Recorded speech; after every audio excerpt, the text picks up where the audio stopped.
வணக்கம், this is தரசாஸ் Grand kitchen. எல்லோரும் எப்படி இருக்கீங்க? ரொம்ப நல்லா இருப்பீங்கன்னு நினைக்கிறேன். கிளைமேட் நல்லா சூப்பராக ஆகிடுச்சு. நமக்கு அவ்வளோ நாள் வெயில் நல்லா நமக்கு ரொம்ப வறுத்து எடுத்துச்சு. நல்லா வெயில்னால ரொம்ப எல்லாருமே டயர்டாகிட்டு இருந்தோம். இப்போ இந்த கிளைமேட் பாஸ்ட் 1 வீக்காக ரொம்ப நல்லா இருக்குது. இப்போ இன்றைக்கி குழந்தைங்க ஏதாவது வீட்டில் இருக்கும்போது ஏதாவது கேட்பாங்க. எல்லாம் வெக்கேஷனில் இருப்பாங்க. அந்த நேரத்தில் குழந்தைங்களுக்கு நான் ஒரு பேக்கரியில் விற்கிற மாதிரி ஒரு சாஃப்ட் மில்க் கேக் தான் செஞ்சு காட்ட போகிறேன்.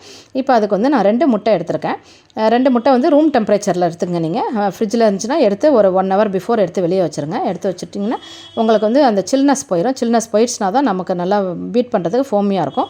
அதுக்கப்புறம் ஒரு கப்புனா 100லேருந்து 125 கிராம் கோதுமை மாவு. நீங்கள் கோதுமை மாவு வேணான்னா மைதா மாவு எடுத்துக்கலாம். நான் கோதுமை மாவு எடுத்துக்கிறேன். அதுக்கப்புறம் 75 கிராம் அதை 3/4 கப் எடுத்துங்க. நீங்கள் எந்த கப்பில் கோதுமை மாவு வளர்க்குறீங்களோ அதே கப்லேயே 3/4 கப் பட்டர் எடுத்துங்க.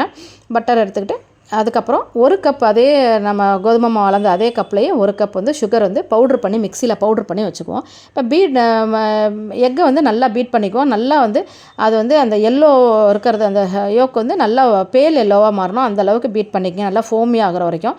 ஆன உடனே அடித்து நல்லா ஃபோமி ஆன பிறகு நம்ம சுகர் பவுட்ரு பண்ணி வச்சோம்னா அந்த சுகரை கொஞ்சம் கொஞ்சமாக ஆட் பண்ணி ஃபுல்லாக ஆட் பண்ணிடாதீங்க ஒரே டைமில். கொஞ்சம் கொஞ்சமாக ஆட் பண்ணி அதையும் நல்லா ஹேண்ட் பீட்டர் இருந்தாலும் ஹேண்ட் பீட்டரில் அடிச்சுங்க, இல்லைனா எலக்ட்ரிக் பீட்டரில் அடிச்சுங்க. இப்போ நான் பட்டர் எடுத்துக்கிறேன். பட்டர் 75 கிராம் பட்டர் எடுத்துருக்கேன். இப்போ அந்த பட்டரையும் நான் இப்போ இதில் போட்டு எல்லாத்தையுமே நல்லா அப்படியே நல்லா ஒரு சாஃப்டான ஒரு க்ரீமி கன்சிஸ்டன்சி வரணும். அந்த அளவுக்கு நல்லா பீட் பண்ணிக்குவோம். நான் அமுல் பட்டர் தான், அன்சால்ட்டட் அமுல் பட்டர் தான் எடுத்திருக்கேன் நான். இப்போ அதை நல்லா பீட்டரில் நல்லா ஃபோமியாக நல்லா ஒரு மாதிரி ஒரு நம்மளுடைய விப்பிங் க்ரீம்லாம் வரும்ல அந்த அளவுக்கு நம்ம இதை பீட் பண்ணிக்குவோம். நல்லா பீட் பண்ணி இந்த அளவுக்கு வரணும். எப்படி வருது பாருங்கள். அப்படியே பீட் பண்ண உடனேமே அப்படியே ஒரு க்ரீம் மாதிரி வருது பாருங்கள். அப்படியே அந்த அளவுக்கு வரணும் நமக்கு. இப்போ என்ன பண்ணுவோம், இதை இதில் 1 ஸ்பூன் அளவுக்கு வெண்ணிலா எசன்ஸ் ஆட் பண்ணிக்குவோம்.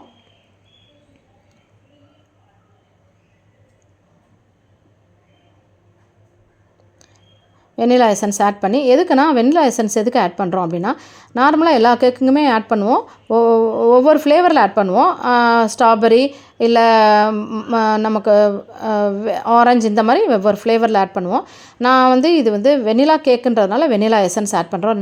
ரெண்டாவது முட்டையோட அந்த ஃப்ளேவர் நம்மளை டாமினேட் பண்ணக்கூடாது சாப்பிடும்போது. அதனால் இப்போ இதை என்ன பண்ணுவோம், லைட்டாக நம்ம ஒரு ஸ்பேச்சுலாவில் அப்படியே லைட்டாக மிக்ஸ் பண்ணிவிட்டு இப்போ என்ன பண்ணுவோம், ஒரு 1/2 டம்ளர் பால் எடுத்து வச்சுருக்கேன். இப்போ நம்ம எந்த கப்பால் நம்ம சுகர் மாவு இதெல்லாம் அளந்தோமோ அதில் 1/2 கப் பால் எடுத்துங்க. பால் எடுத்துகிட்டு அதை ஊற்றிட்டு இதில் மிக்ஸில் ஊற்றிட்டு ஸ்பேச்சுலாவில் நம்ம என்ன பண்ணுவோம், லைட்டாக கிண்டி அப்படியே அந்த மிக்ஸும் பாலும் நல்லா ஆட் ஆகணும். அதுக்கப்புறம் நம்ம எடுத்து வச்சுருக்க கோதுமை மாவை ஆட் பண்ணிக்குவோம். கோதுமை மாவு ஆட் பண்ணி நல்லா அப்படியே ஸ்பேச்சுலாவிலேயே நல்லா கிண்டி விடுவோம். கிண்டி விட்டுட்டு இப்போ 1 ஸ்பூன் அளவுக்கு பேக்கிங் பவுடர் எடுத்திருக்கேன். 1/4 ஸ்பூன் அளவுக்கு பேக்கிங் சோடா. இப்போ இதையும் நல்லா இந்த மிக்ஸோடு சேர்த்து நல்லா கிண்டி விட்டுருவோம். இதுக்கு இடையில் நீங்கள் என்ன பண்ணுங்கள், இந்த மிக்ஸெல்லாம் மிக்ஸ் பண்ணுறதுக்கு முன்னாடியே அவனை 180 டிகிரி செல்சியஸில் ஒரு 20 மினிட்ஸ் போல் 15 to 20 மினிட்ஸ் போல் நீங்கள் இதை ப்ரீஹீட் பண்ணிக்கங்க.